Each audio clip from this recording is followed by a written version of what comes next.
Hi everyone, welcome back. I'm Michael Sandler, your host on Inspire Nation. If you've ever wondered if the law of attraction is real and what in the world's the hard science behind it, then do we have The Source show for you. Today I'll be talking with Dr. Tara Swart, neuroscientist, former psychiatric doctor, co-author of the award-winning Neuroscience for Leadership, and the author of a brilliant book on the science behind the law of attraction, The Source. And that's just what I want to talk with her about today, about the secrets of the universe and the science of the brain. That, plus we'll talk about turmeric, and more turmeric.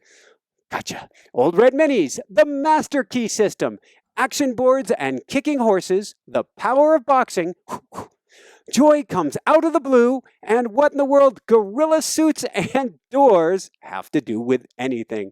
So welcome to the show, Tara. Are you ready to shine? My neurons and synapses are ready to shine, Michael. Woohoo! All right, before we dive into neurons and synapses, although if they're not going right now, we're in big trouble. First, I'm going to talk with you about your story. Then we're going to dive into the law of attraction and some visualization, followed by a 4-step plan to awaken our brain to our full potential. But first, before we dive into your story, what's one thing we can do right now to begin cranking up our brain and putting the law of attraction into action? Really boring, but drink some water. Oh, no. It's a real basic. It's like you wouldn't drive your car to work without filling up the tank, checking the oil and the water. Yet we wake up in the morning, we think we can do our job, we can run our lives, we can run our relationships, where we haven't actually put in the basic things that our neurons need to communicate with each other. So I'm going to start, with water. It's very basic. We're going to crank it up from there, Michael. I like it. And there's an irony to this because I was reading this in the book today and I was reading about water and how much basically our synapses are not firing if we don't drink water. And the irony is I drink a lot of water earlier in the day, but I drink no water prior to my interviews so that I don't have to pause in the middle of the interview, for instance. And I was going, what is that doing to my brain? But we'll leave that alone. We'll let that dangle for our audience. You straddled 2 worlds growing up. Can you share with us about that?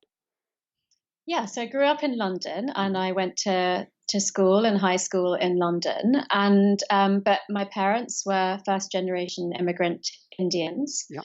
And so at home, it was perfectly normal for me to see yoga, meditation, incense sticks, chanting, deities of gods, and of course the fact that my deceased grandparents were, walking around the house in spirit form, or that I was the reincarnation of my grandmother. That was all totally normal, except that I somehow knew from a very young age that I couldn't talk about those things at school. And so, at school I had lunch like everybody else, but when I came home and ate in the evening, it was vegetarian, Ayurvedic.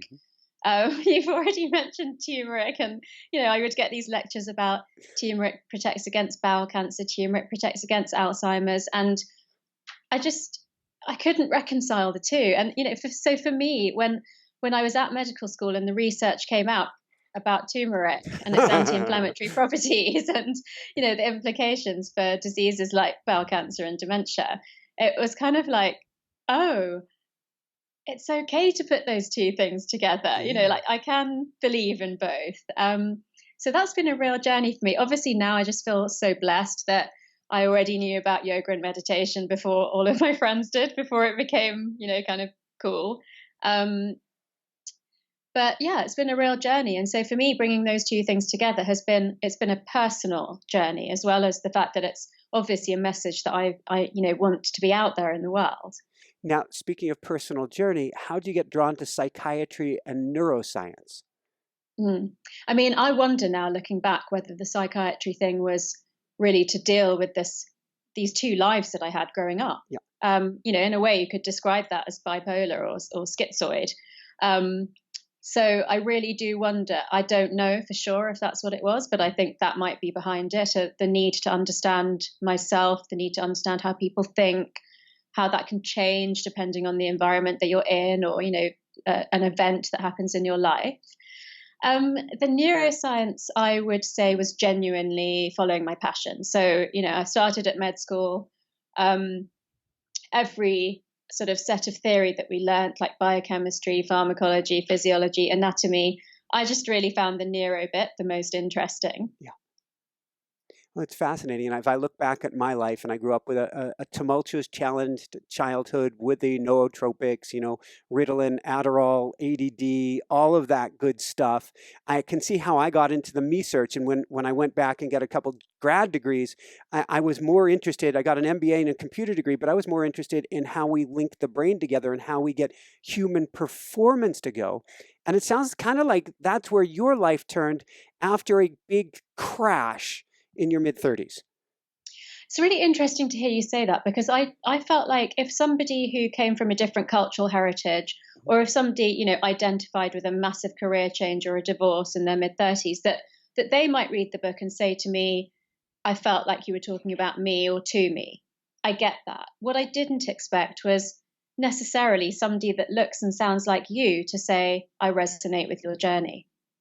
I think that deep journey of the search for me comes in many different forms. It looks like many different people, where you think only I felt like that because of the special dilemma that I faced as a child.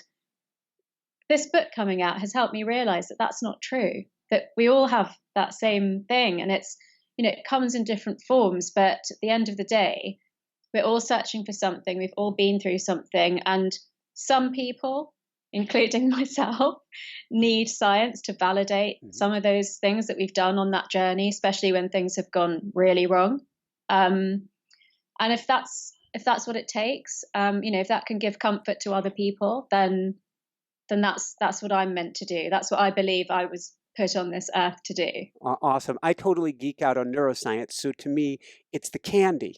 The stuff is going to work whether we talk about the candy or not. It's still going to do it. But if we want to understand the why behind it, that's where we dive into your world. And so you started, if I understand right, it's a fascinating book from 1916, The Master Key System. You had your life blowing up. You have divorce. You're leaving the medical world, or so it seemed. And this book doubled back, or you doubled back onto it into your life. Yeah, because there's that sort of sliding door scenario where I was actually introduced to it when I was about 29 or 30. And I was always interested in, sort of that kind of thinking, law of attraction, visualization. So I read it. I read it. I inhaled it. But I was at that stage of my life where I thought, I don't need to do the exercises. My life is fine. But somehow it obviously lodged in my brain, because 5 years later, when my life wasn't so fine, I thought, oh yeah, that book, the book that I read, that I said if I ever needed to, I'd come back and actually do the exercises. Now, this book, it's amazing. It was written as a series of columns in a magazine or newspaper in 1916. So each short chapter has basically a meditation at the end of it that you were supposed to do each week. So when I got to that point where nothing else was working, nothing was going right, this book found me again. And so I actually did do the exercises every week. It took me about 6 months. I found a sense of direction and determination through that book that I had lost, basically. So I started the meditations. I skim read the chapters and did the meditations, more so focusing on the other side of the book. And what happened for me was astounding, life-changing. But I thought, if only there was a book like this that wasn't religious, that wasn't dogmatic, that was based on a bit more science, that would really help me to get it, was basically secular but spiritual, and non-judgmental. Imagine if there was a book like that out there. And I think that's when the seed for the source got planted. Very, very cool. In fact, we're going to dive in now. Let's talk about the brain and the law of attraction. And I want to talk about, well, actually, I'll pause. I wanted to ask you where the title The Source came from. But before we did that, are we running around on autopilot? I think we are, and there's a lot of evidence that we are. So, why wouldn't you? Basically, life is hard. You're not going to stop and question everything that you do all the time. The brain is designed to lay down patterns of behavior, to recognize situations and act on a reflex. And so, the longer that pathways have been there since childhood, maybe since before that, but that's another conversation. The more efficient that pathway is. So think of the spectrum from a dirt road up to a superhighway. You have some pathways that have been there since you were in the womb, since you were a young child, because of the way that your family worked. They are superhighways. You don't even know that they're there. You just drive along them without even thinking about it. There are some roads and pathways that maybe take a bit more effort. We tend to avoid them. At times we might go down those pathways, but there are some that we don't explore at all.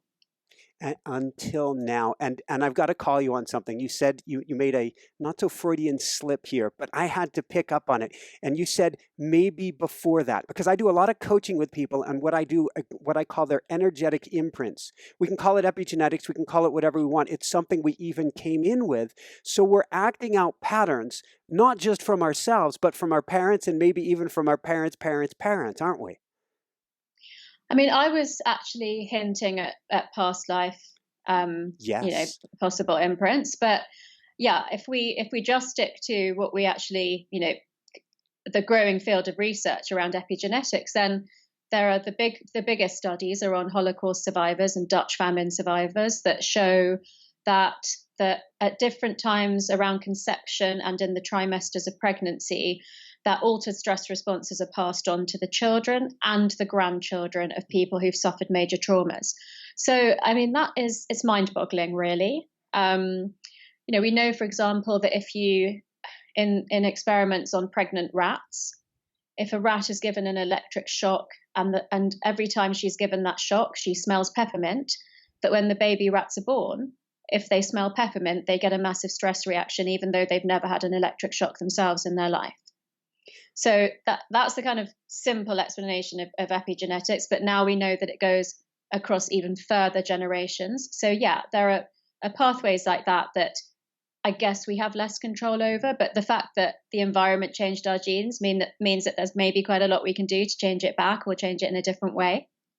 I love it. And I've had several past life regressions to understand patterns in my life.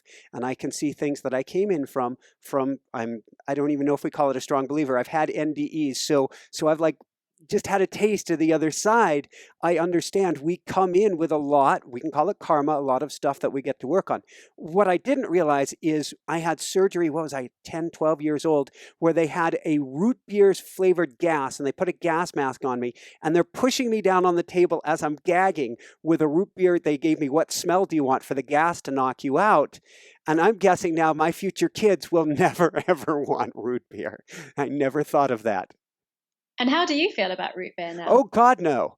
The concept is great. I mean, as a kid, I used to go hunting in the woods for these trees called sassafras trees. And you would dig up the roots and you would boil the roots and you would make your own, not so much fermented, but a root beer tea. And it was amazing. But that smell now has such an association with it that there's no way. Well, I guess we can, if we want to talk about neuroplasticity, we could link that to a positive experience and override that over time. But do I even want to? It's an interesting one. I'm all about neuroplasticity, right? But I think that there are some things that so the reason that things get embedded really strongly like that are either because they've been there for a long time, since early childhood, or because they were repeated many times, or because there was a strong emotional intensity. So for you, the anesthesia and the whole experience was obviously, it's quite traumatic. That had a strong emotional intensity. So even though it only happened once, it's there. Now imagine, I mean, I don't know your marital status, but imagine you go dating and the first, girl that you meet at a bar orders a root beer. What's that going to do to you? Run, Michael, run! She might be perfectly nice. Do you know what I mean? So I think there is the need to raise your awareness of what might be triggering you. But you'd probably still run from the girl that Yeah. ordered root beer. I just think it's probably one step too far. The crazy thing is, and we all go through this, let's say that we had a rough childhood, and we'll pick on a dad for a minute. And the dad treated us coldly, sometimes got really angry, and then gave us the cold shoulder. We may grow up actually looking for someone like that in our lives. Absolutely. I mean, I don't know if you remember the set of exercises in the book about ghosts from your family and how they play out Yes. in your adulthood. So you've given a beautiful example of how that could happen in a relationship, but there's so much more to it, which is, in the exercise, it's about the role that you played as a child, the boundaries that were in your family, the secrets in your family, the values, who you identified with.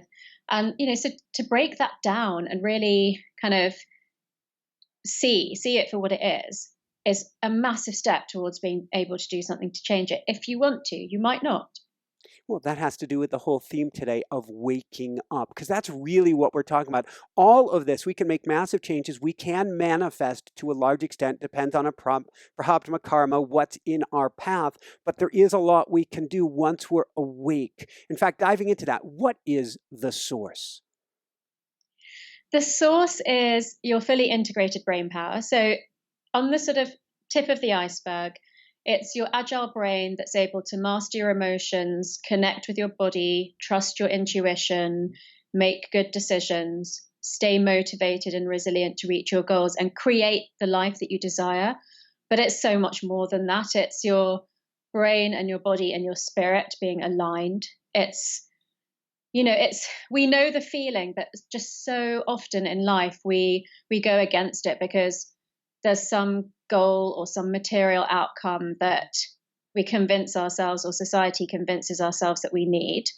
And this is really about coming back to your body, your gut, your intuition, learning to value those things again. I think since beyond the cave, since we've been able to speak, we've stopped understanding emotions. We've stopped listening to our bodies. We've stopped paying attention to people. And I feel like the part of the cognitive revolution that got us so far has now been thrown away as unimportant. Empathy and intuition. Well, people would say that you couldn't prove them, so it's better to stick to logic. Well, actually, the nice thing about the point at which I started writing my book is that functional MRI, magnetic resonance imaging, other sophisticated scanning techniques show us that we can see what happens in the brain when you experience too much emotion or too little. Mm-hmm. We can see what happens when you access that wisdom that's held in the neurons in your body, not in your brain. We can see, what happens in the brain when we meditate. We can see how it changes the body when we do yoga. And it's just opening up a massive field of things that I feel like we always knew, but now it's being validated. And I think in this very linear brain society, or world for that matter today, where it's not valued, the soft science, I'll put that in quotes, is not valued, the more validity we have, the more it is okay to actually dive into our true selves. Crazy that we need permission for that. But let's deep dive now. Let's dive into the science behind the law of attraction, and are lucky moments purely serendipitous? I love that question. Okay, so when I thought, okay, just for fun, as a neuroscientist and a medical doctor, let me see if I can explain the laws of attraction with cognitive science. Yes. Obviously, the laws of attraction have been explained previously with quantum science. But that always, for me, I thought if it's true that the way you think determines your life, and I believe that it is, then shouldn't it be the science of thinking that explains why that's true? That's, where I came into it. And although I was willing to do a lot of those things anyway, probably because of my faith and my culture, I did feel like I want to prove that it's true. So I started off just by Googling the laws of attraction. Mm-hmm. And actually, there wasn't even an obvious agreement over what the 12 were. So my first job was to distill that into the 12 most agreed principles that make up the laws of attraction. I remember this distinctly. I was in France. I was on vacation. I had left my laptop charger in London for a week, and then my stepson came out to join us on vacation and brought it with me. So the universe had forced me to not type and to be. So when I got to being able to Google and type, it was like, I can't explain it. It was like a penny dropping. It was like a light bulb coming on. I could immediately apply cognitive science to 10 of the 12 laws of attraction. Yeah. Easily. And so I thought, okay, that we've got something here. Okay. And then in the end, I didn't try to force fit everything. I actually said, you know what, the current cutting edge cognitive science supports 10 of the 12 laws of attraction. The other two, if you don't want to do them, because I can't, as of now, provide a scientific explanation for how they work, don't. But they're not going to harm you. So if you're happy with the first 10 and you'd like to chuck the last 2 in as well, then do so. It's totally up to you. And I think, you know, of the 12, whatever they may be, and it's still, you know, I sort of merged some into others and just made it work for what I felt like I wanted to speak about. The one that I've prioritized to number 1 was abundant thinking, or abundance and generosity. Let's do that. Let's go through the 6 principles of the law of attraction, and as you have condensed them, and tell me about principle number 1, abundance. Okay, so abundance is basically about thinking positively. It's about believing that the world is a good place, that there's enough out there for everyone, that we're not in competition for resources, and that if somebody else does well, that doesn't mean badly for us. That if we give something to someone or help someone with something, that's a good thing, that it generates more positivity, and that somehow, you know, that will come back to you at some point. And interestingly, it correlates to the strongest gearing of the brain that we have for our survival as a species, which is called loss aversion. Yes. So that means that the psychological effect of avoiding loss is about twice as powerful as the psychological effect of the equivalent gain or reward. And the easiest way to explain that is if you walked from the parking lot to your studio this morning and you found $50 on the floor on your way in, you'd be probably pleasantly surprised that you found $50. You might keep it, you might give it to charity. But by the time you're in the studio and you've started thinking about recording, you would have forgotten about that $50. If you walked from your car across the parking lot and realized by the time you got to the studio that you'd lost $50 out of your pocket, you'd be mad at yourself. You'd go back out to the parking lot to see if you could find it. You might even go back out there more than once to check. And you might still be thinking about that at the end of the day. So that's just an example of how the same loss or gain has more powerful effect if we lose.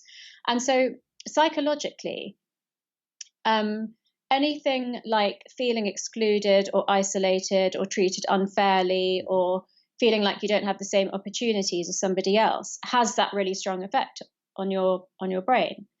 And so we have to work doubly hard to go against that, because it is something that helped us to survive in evolution, but I was going to say it's not helpful in the modern world, but to be honest, I will say it's not a way to live a life. It's a very, because I believe the way you think determines your life. If you believe that everybody's out there in competition, there isn't enough out there for everyone, that you've got to fight to get your bit, that would just be such a sad way to live. And, we talk about what we think about, we bring about. And I think it's the thalamus that we want to talk about here. We end up filtering information. And so if you're focusing on, we can call it a lack mindset, if you're focusing on that $50, heck, the $50 gained, you might think about less than the $10 even that you lost. And if we're focused on that $10, then what we're going to end up doing is literally setting up a spiral where we start looking for more ways to prove that I'm an idiot, that I screwed up, that I blew it with my $10. And that's the future we're going to bring about, isn't it? Absolutely. I mean, if you just funny you should say that. It just reminded me of a time I flew to LA on a indirect flight. And so when I had to actually go through security and immigration, it was like 1, 2 a.m. for me and my brain, the jet lag. And I left my iPhone at security. And I only realized this when I was at the gate about to board the flight to LA. And, I mean, it was, I'm stupid. I can't believe I've done that. But there was a part of me that thought, I wonder if somebody's just going to take that phone, which also has my credit card and the inside flap, or am I going to see what an amazing place this world is, filled with, people that just care and give. And, I arrived in LA very miserable, told my friend that what had happened. She got straight onto the, find my iPhone thing. And, we did what we could. We went to sleep. And the next day she called me up from work and said, they found it. And it's such a silly, small example. But, when you believe that that's the more likely outcome, good things happen. If I thought, well, if I found someone's iPhone, I wouldn't even bother to hand it into security or whatever, then the chances are that bad thing would happen to me.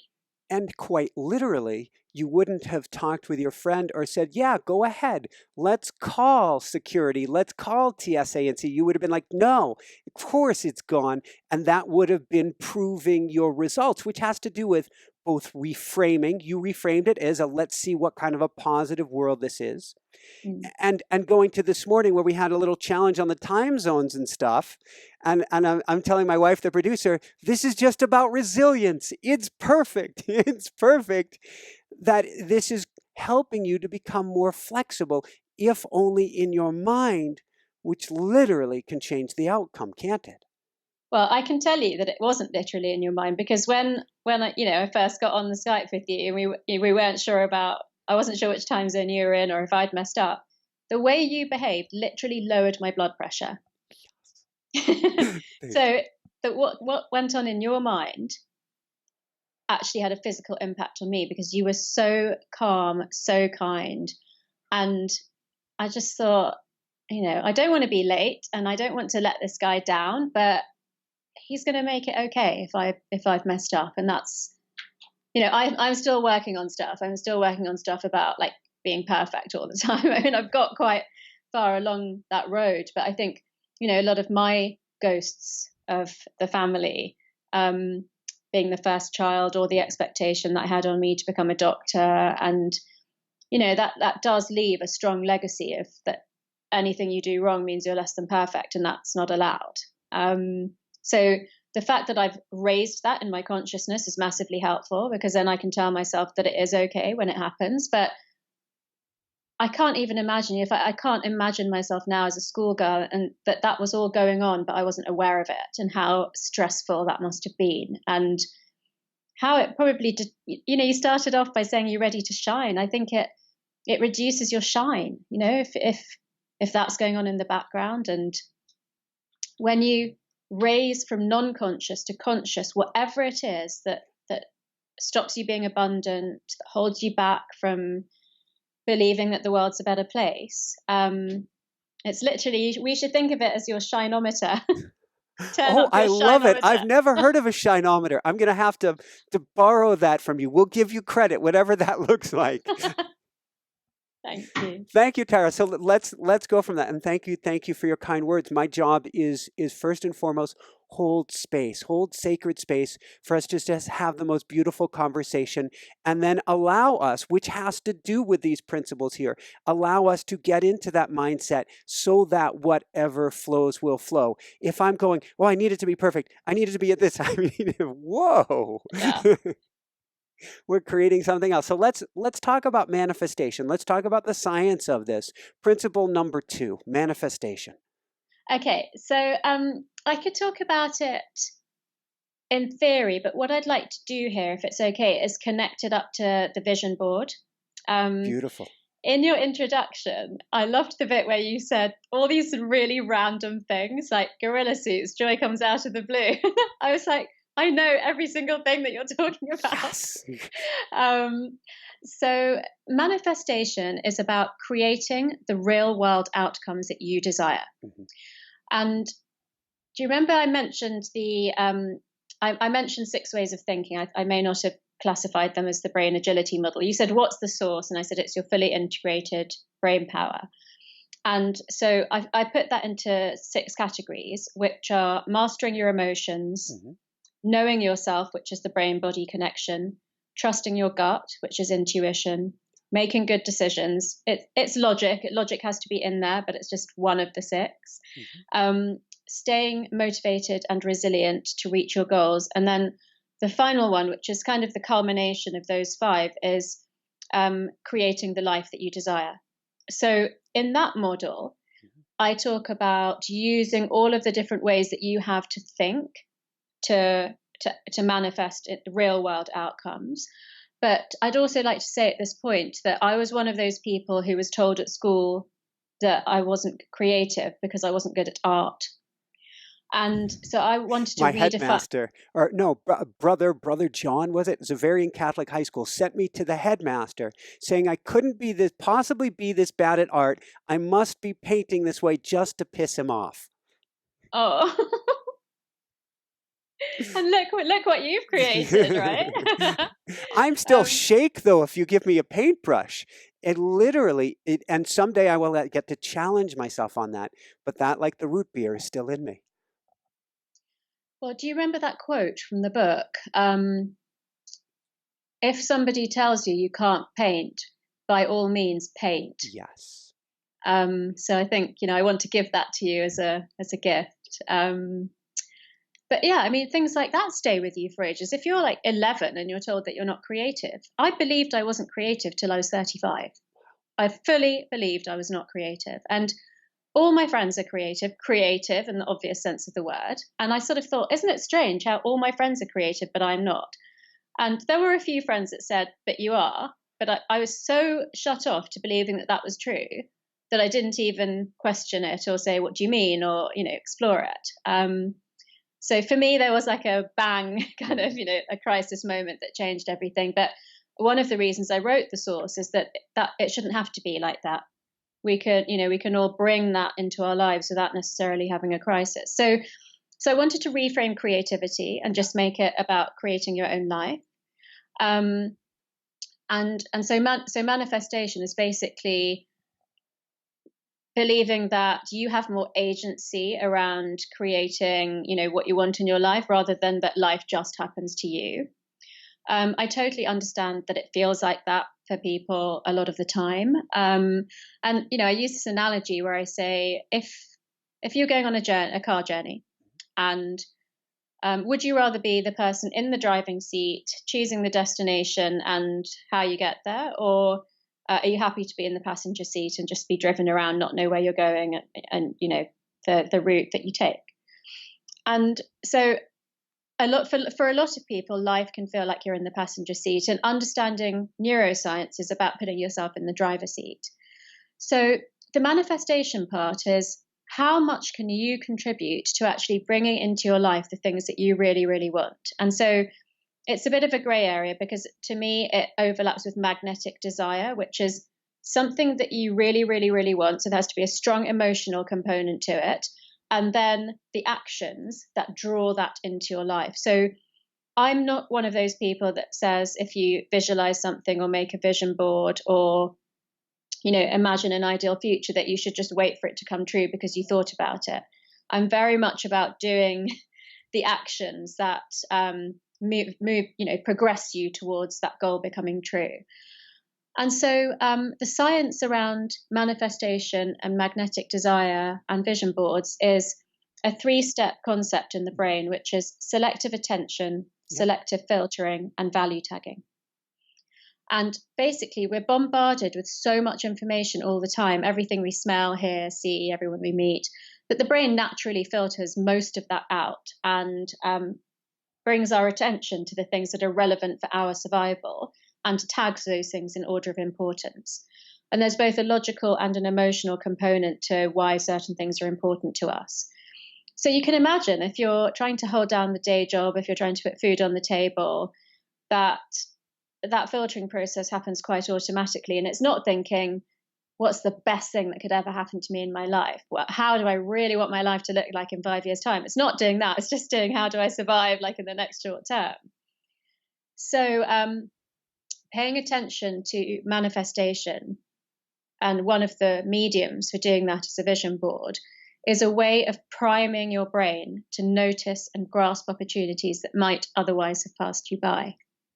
Excellent. So it's selective attention, selective vision, and then selective filtering. Filtering. Selective filtering is the first part, then selective attention. Filtering, attention, and tagging? Value tagging. So tagging it for value in terms of importance for your life. So if we bring that back around for just a moment, it's interesting. I have a little pollinating bug climbing on the screen right by you, and that would be where I have to select my attention away from that. If we take that to the news today, which is a little bit like watching Star Wars, it's like, oh my God. If we go to the news today and we're trying to manifest a brighter future for ourselves, what do we need to do to use these three selections to switch the channel and take us where we want to go?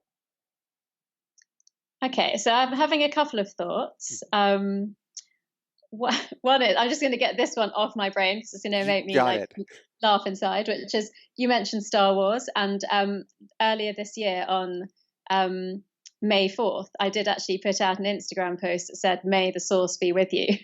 Woohoo! I'm a big Star Wars fan.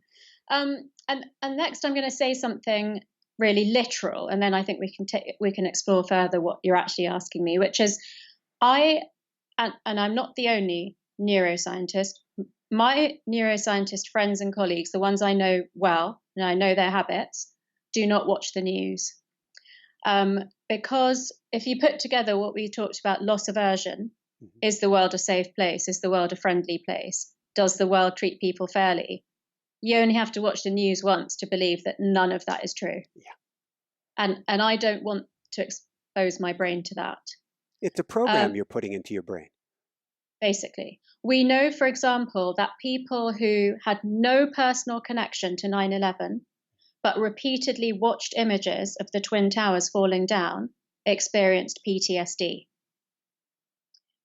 I think that for me was the turning point of saying, right, I'm not watching the news. That was too much. And I actually have personal connections to New York. So, I was one of those people that was trying to get through on the phone to the mother of my brother's best friend.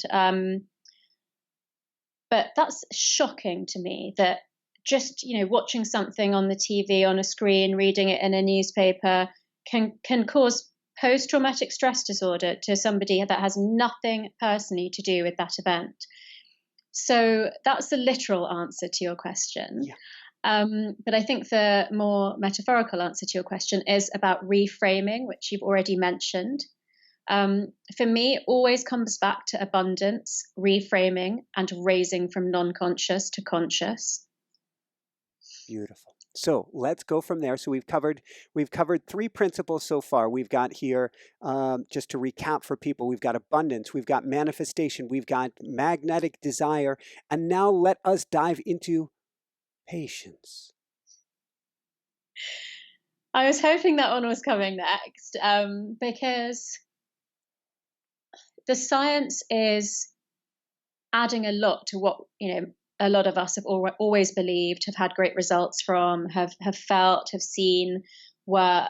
But it's not promising shortcuts or quick wins. It can't do that. I don't want it to do that. Every time I'm asked about a wonder drug or a headset that can change your brain, or, even I got a question from someone. I know that it was a naive question, so I didn't judge it, but I talk about learning a new language as being learning a new language or learning a musical instrument as being the best things that you can do to induce neuroplasticity in your brain.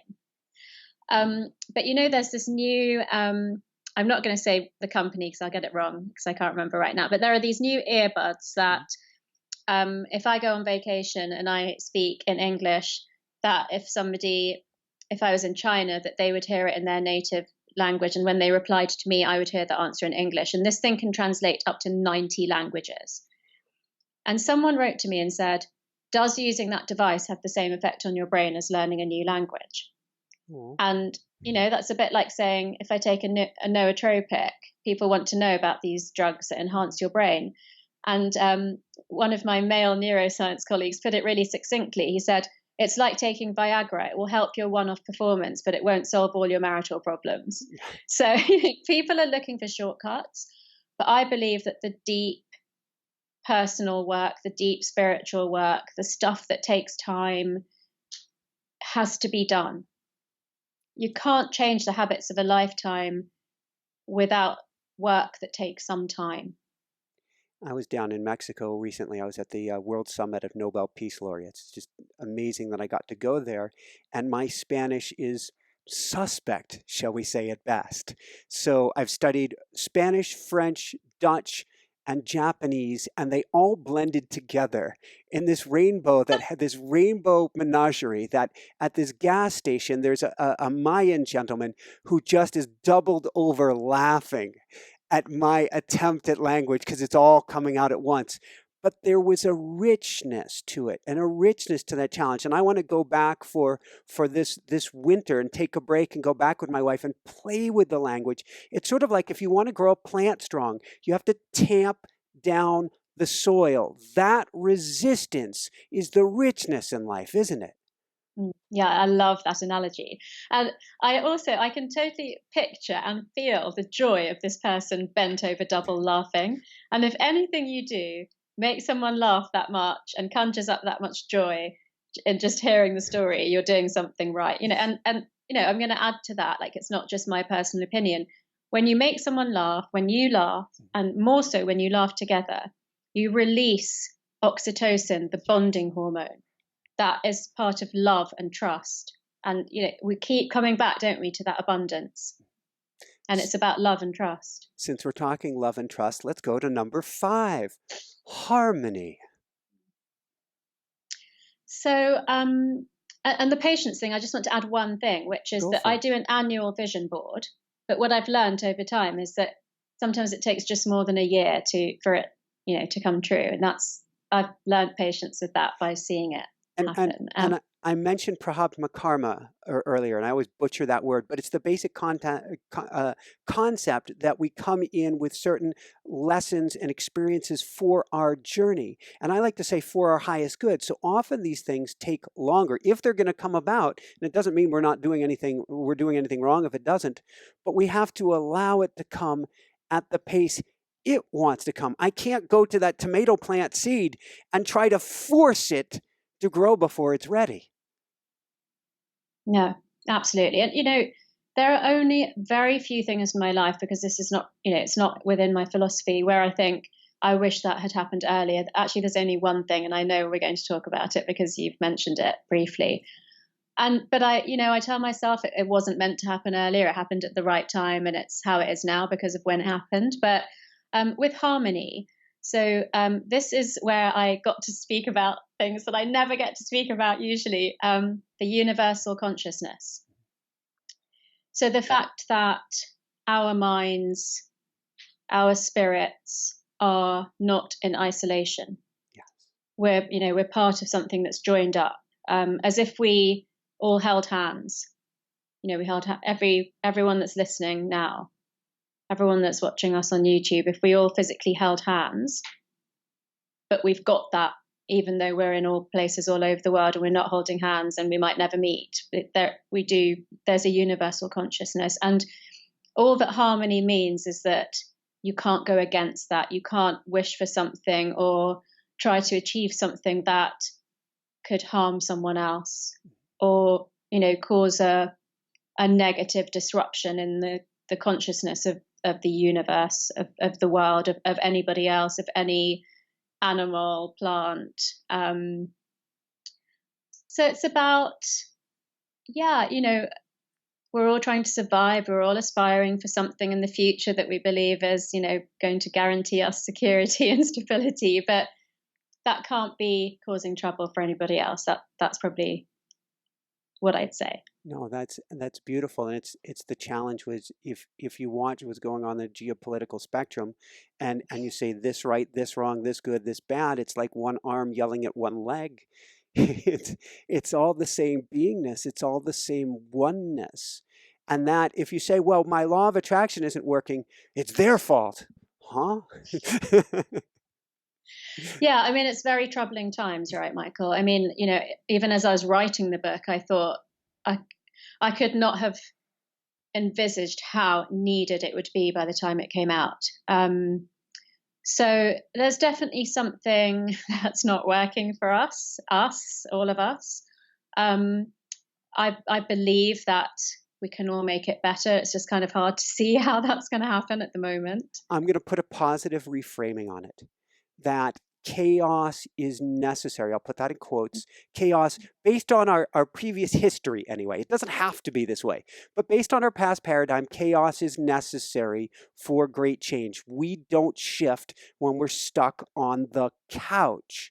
And so what we're envisioning from a small self point of view is horrific. And death is death and loss is loss. I'm not trying to make light of anything. It is horrific, plain and simple. But if we can step back the aperture, many gradients back, there's something more at play. And this amount of discomfort we're going through, I truly have to believe you and I are talking thousands of miles apart to share these beautiful ideas because we are making a positive shift. And the old guard is fighting back hard, but will fall away. Yeah. No, a really strange thing happened to me when I was writing the book that you've just spoken to, which is in Hindu philosophy, there's the creator, the maintainer, and the destroyer. And the Hindu philosophy believes that we go through those cycles repeatedly over periods of time. In the brain, there's the growth of neurons, and then there's synaptic connection of neurons, and then there's pruning away of neural pathways. And I literally had a shock moment where I thought that ancient Hindu philosophy and the physiology of neuroplasticity are the same. I mean, yes. What? And when you say the destroyer, going from Hindu, I'm going to go to Hawaiian culture because I lived on the side of a volcano for many years in Hawaii. You have Pele, who is the goddess who destroys with her volcanoes and creates new life. The goddess of Pele. The Hawaiian Islands exist because the destroyer has laid waste and allowed new growth. It is essential for us. And if we step back and look at that, then whether it's breaking a glass in the kitchen and going, wow, it means I get to upgrade something, or what's going on in the world around us. And I love how you're bringing it to all the synapses. We're talking growth here. And connection. I think that connection part's really important. I think, if you and I have connected and if this resonates with other people, and I literally got goosebumps when you described that, by the way. If this resonates, if this message resonates, we push ourselves further through that destructive period to whatever the outcome may be. Beautiful, beautiful. So let's go now. I want to talk about 4 steps here, a 4-step plan to awaken our brain to our fullest potential. And we're going to dive more into some of your story here. First, I'm going to go into raised awareness, switching off your autopilot. And I've got to start with one of your favorite quotes, one of my favorite quotes, Carl Jung. Until you make the unconscious conscious, it will direct your life and you will call it fate. Yeah. So we've mentioned actually throughout this hour the raising from non-conscious to conscious. So it's because you don't know what you don't know. So the first thing you have to uncover is what is it that's either holding me back or that I need to change. And so, I write about setting an intention, about journaling, about, surfacing some of these family ghosts, some of these lifelong patterns. And that's really what that chapter is about. So it's kind of delving into the past. I didn't want to delve too much into the past because I wanted the source to be very much working with what you have now and moving forward. But that inevitably needs a little bit of looking at, what's been holding you back until now. So I essentially in that chapter say, is your life panning out exactly how you'd always dreamed that it would? And if the answer is no, then there are some searching exercises in this chapter that you can do to help you realize why. What would be one exercise if we find it? And to me, I don't think people are ever as off as they think they are. It's always 1 degree. And we get to just tune that knob, sort of like old school radio stations. You could be just a tiny bit off. But if you get back there, all of a sudden it comes in clearly. What's one exercise that we can do to start to uncover what's going off if things are feeling off? I love the people tree exercise. So you draw a tree with 5 big branches, and you write down the names of the 5 adult people that you spend the most time with or who influence you the most. And then you draw 5 twigs from each of the 5 branches. And for each person, like Michael, I would write 5 words that describe you. And then I go on to my husband and my best friend, or my colleague, and I'd write 5 words to describe each of those people. So at the end of the day, I'm left with 25 words, mostly good, a few maybe not so good. And I have to look at those words until I accept that all 25 of those words describe me. Huge. So that's the deeper part of the exercise. And I have had messages on social media from people saying, but, I was a child when this person treated me badly, and I can't accept that any of those words describe me. And even just through social media, I said, maybe you reminded that person of somebody in their childhood that was mean to them. And this person had a huge insight and said, well, it's my mum, and she's always said that I was just like her twin, and her twin did used to bully her when she was a child. So however you rationalize it for now, try to accept, those words about yourself. But apart from that, I think what it also does is it shows you who's good in my life that, that encourages me, that supports me, that I should spend more time with, or, has qualities that I aspire to. Who is in my life with whom I have a really, a mutual relationship that no change is required?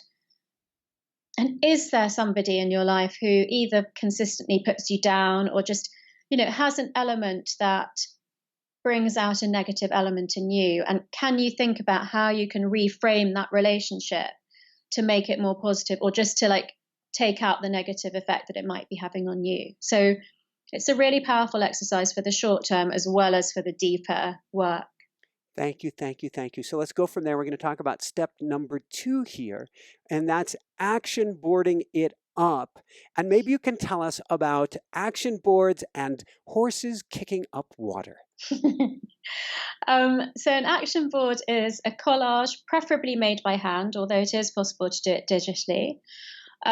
It should have metaphorical representations of what you want your life to look like. So even whether the board is totally full or it has space on it, even whether everything on the board touches each other or is put into compartments, that could mean something to you. The entire chapter is dedicated to creating your own board, where to keep it, how often to look at it, how it all works. So I won't go into too much detail apart from to say that one year I saw this full-page advert in a magazine that was of a beautiful glossy horse, and it was kicking up some water. And it just spoke to everything that I wanted for that year. That year I was going from being freelance to setting up a business. And, so I would be taking on a team, and I wanted something that was stable, with loyalty, that represented something bigger than, what I was by myself, but also something that would disrupt my industry. And that's what the kicking up the water was about. So, the horse represented stability and loyalty and a team, but the kicking up the water was, I want to be out there doing something different with neuroscience. Beautiful, beautiful. And then joy comes out of the blue. So we've alluded to the fact that I got divorced in my mid-30s. And I definitely went down the road of the world is a bad place. I should never, ever, ever get married again. The only way to protect my heart is to never give it to anyone again. And I managed to keep that up for a good 7 years. And then, I was doing these vision boards and getting amazing business success. And then it just occurred to me that maybe I'm running away from the more personal side of life by, throwing myself into work and travel quite so much. So it's funny though, I just put a tiny heart on my vision board and the rest was all work and travel. At the end of that year, I was still very single. Mm-hmm. And the next year, I was looking through the magazines to do the vision board, and I saw a picture of a striking engagement ring. And I thought, right, this is enough. I have to really commit my heart to this, not just say that I'm going to change. So I put that top left. I normally don't put words on my vision board, Mm-hmm. but I was looking at another advert and it had a phrase, joy comes out of the blue. So I picked that and put that in the top center. The rest of the things were sort of to do with home and conservation work and things that I wanted to do. So I made that in December 2015 for the year of 2016. Mm-hmm. On the 2nd of February 2016, I was on a flight. I met a man. I resisted starting to date him for a few months, but he was solid. He stuck around. And 6 months after that, we were engaged. And a year after that, we got married.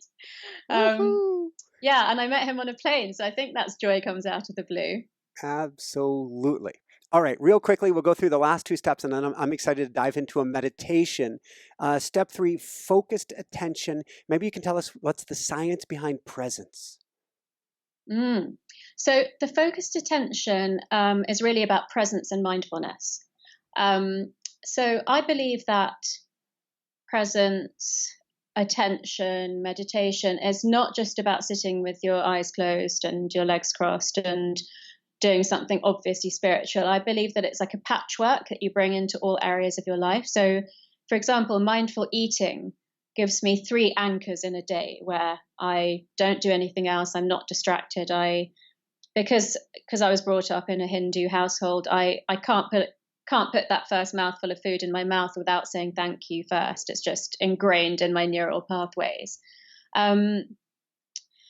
And I really believe strongly that the most important part of attention and presence in the modern day, where we're addicted to our devices, where we're overloaded with information, is paying attention to the person that's in front of us, giving them eye contact, actually listening to them and not thinking of the next smart thing that you're going to say or the question that you're going to ask or what's going on your phone.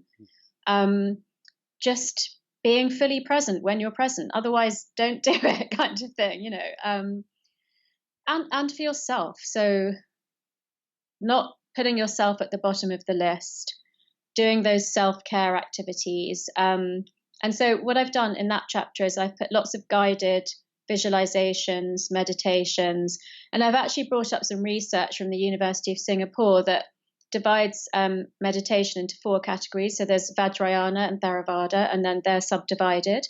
And 3 of the 4 are about reducing stress, achieving that Zen state, being more mindful. But 1 of the 4 is about boosting your cognitive power. So, there's a very special meditation in there that is to do with identifying with a powerful icon, and that's been proven to actually improve your brain power.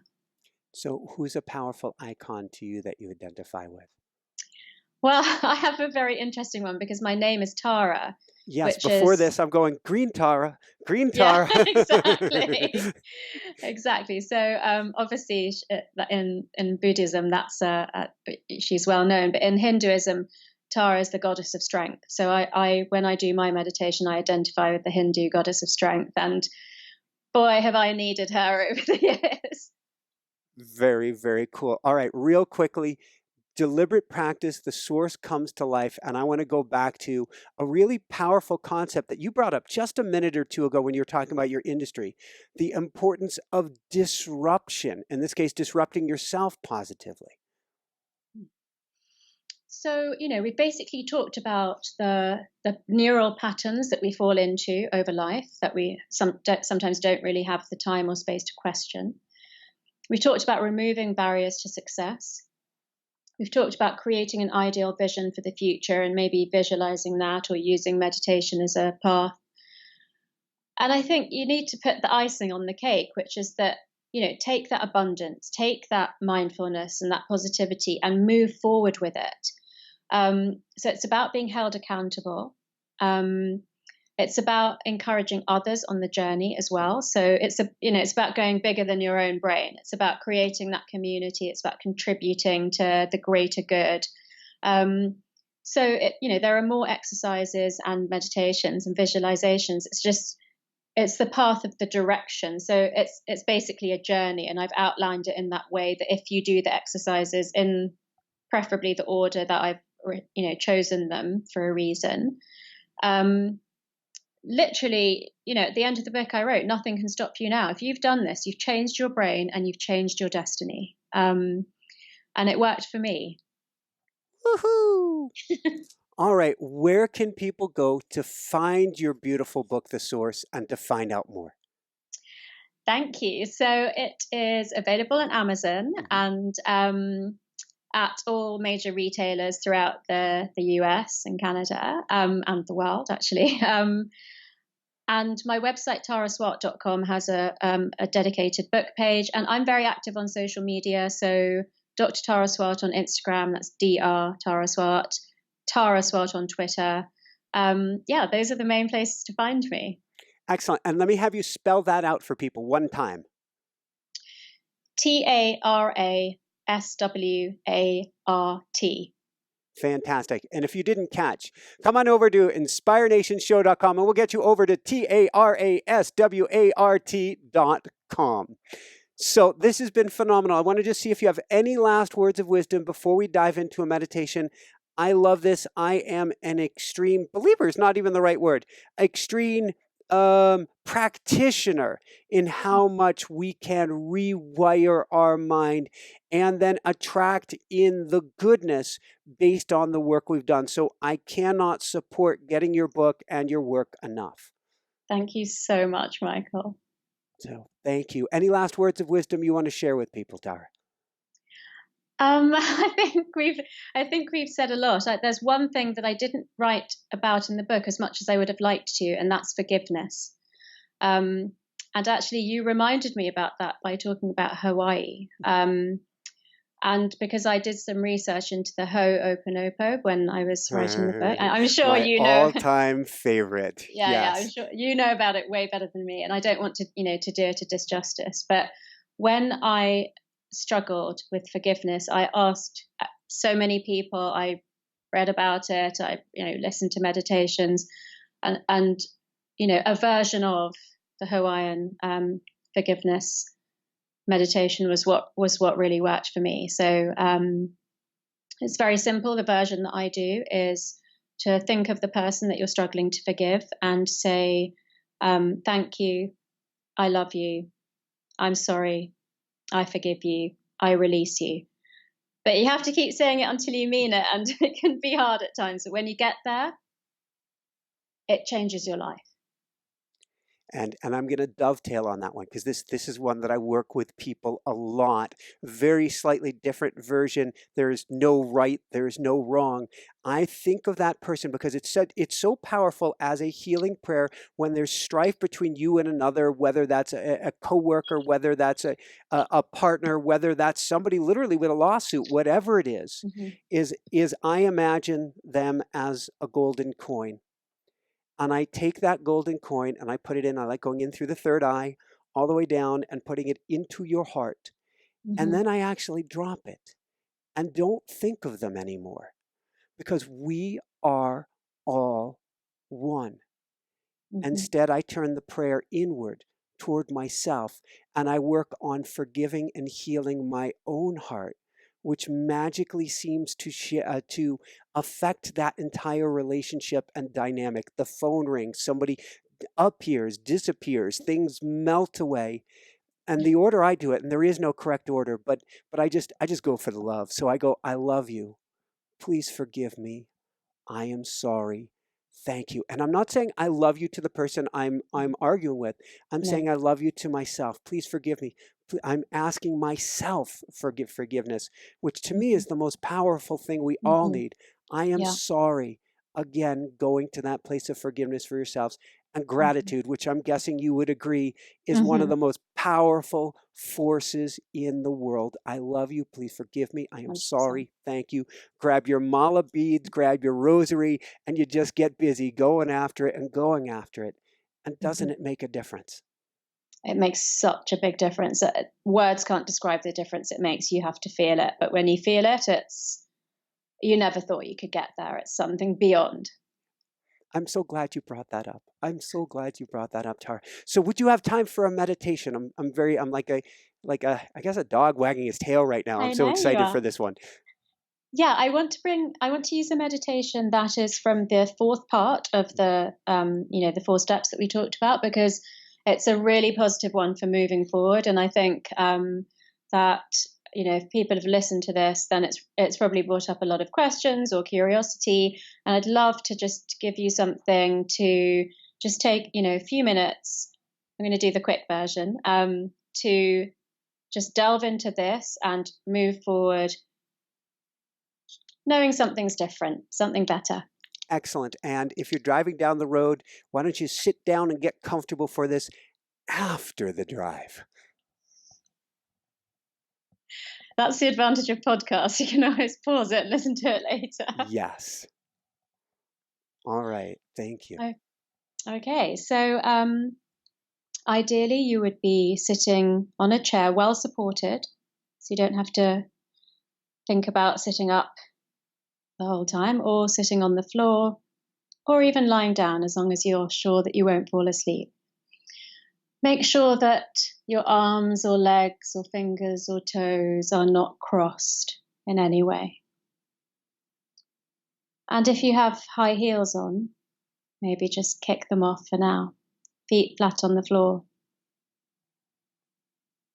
And I'd like you to turn your attention to your toes and lengthen your toes.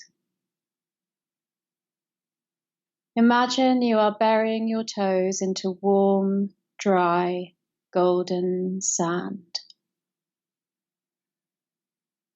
The sand is spilling over the top of your feet and filling up the arches below your feet. Release any tension in your ankle joint. Relax your calf muscles. Relax your kneecaps. Take a big, deep breath into your belly. And when you let it out, relax your whole hip and pelvis area. Roll your shoulders back a little bit to create more space from left to right across your shoulders. Tip your chin down a little bit to create a long line from the crown of your head to the bottom of your spine. And with each breath, create more space from the back of your spine to the front of your chest. If your tongue is stuck to the roof of your mouth, let it go. Relax your eyeballs. And now, in your mind's eye, imagine yourself standing on the top of a mountain, surrounded by snow-capped mountain ranges as far as your eye can see, in every direction.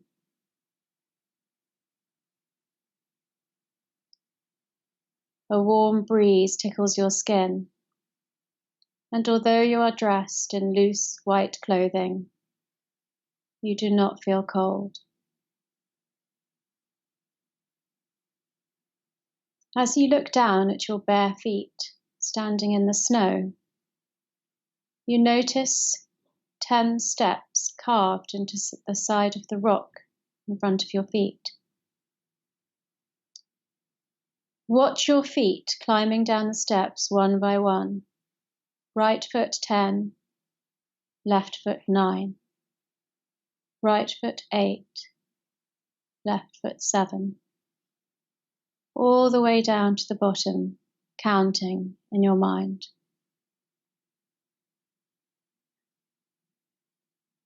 When you reach the bottom step, you see a door carved into the rock in front of you.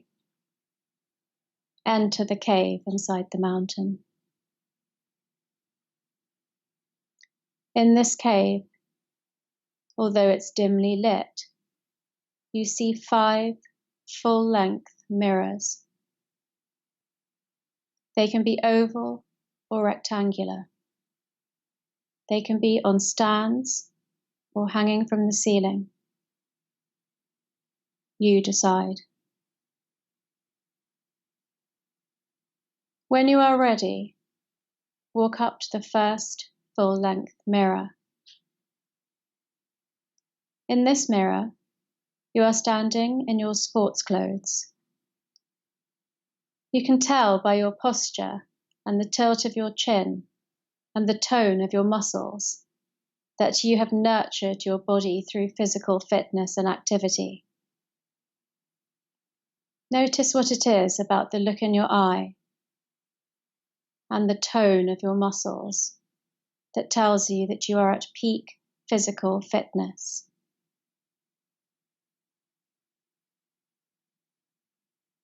And then walk to the second full-length mirror. In this mirror, you are in your underwear. You can tell by the moistness of your skin and the flatness of your belly that you have nurtured your body with good nutrition and hydration. Send a picture of what this looks like to the back of your brain to store it, so you recognize it when you feel like that. Go to the third full-length mirror. In this mirror, you are wearing your sharpest business suit. You are in an office that shows all the achievements of the pinnacle of your career success, whatever that may be for you. Notice the confident aura that surrounds you and drink it in. Then go to the fourth mirror. In this mirror, you are surrounded by the people that you love and who love you. You are wearing your favorite party outfit and you are smiling and laughing. Who is in this mirror with you? And who isn't? Once you've absorbed in the joy of being in this realm of love, move over to the fifth and final full-length mirror. This mirror is a combination of the previous 4 mirrors. You're at the peak of physical fitness. You are healthy and well. You are confident, successful, happy, and loved. But this is not a mirror. It is a portal. Step through the portal into the rest of your life. As soon as you step through the portal, you find yourself back outside the door to the cave. And you know that something has changed in your brain forever. Something good. Now retrace your feet walking back up the stairs. Right foot 1, left foot 2, counting all the way up to 10 in your mind's eye.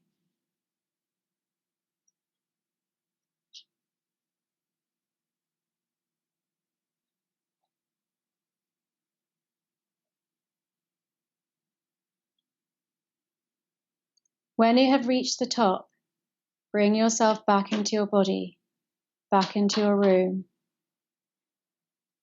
Start to move your fingers and toes and gently open your eyes. And take a big, deep, energizing breath.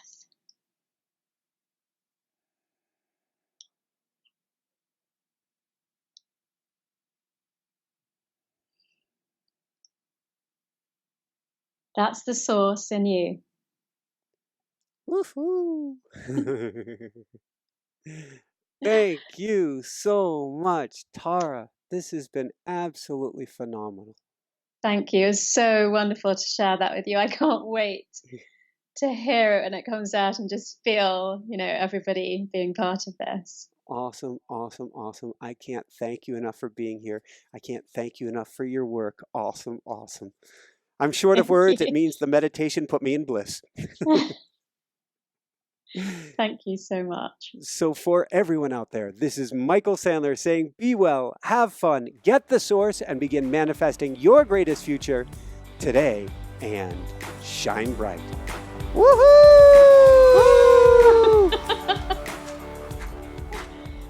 Oh, that was so good. That was awesome. Do I have to give you your interview back? No. Yes. That was so much fun, Tara. I can't thank you enough. Thank you. Thank you so much for giving me permission to really just be myself as well. So it was perfect. It was absolutely perfect. Be well and keep You shining too. bright, Tara. You too. Thank you. Bye-bye. I just had the most beautiful interview with Dr. Tara Swart on The Source. To check out more amazing interviews on the law of attraction or brain science, click here, subscribe below.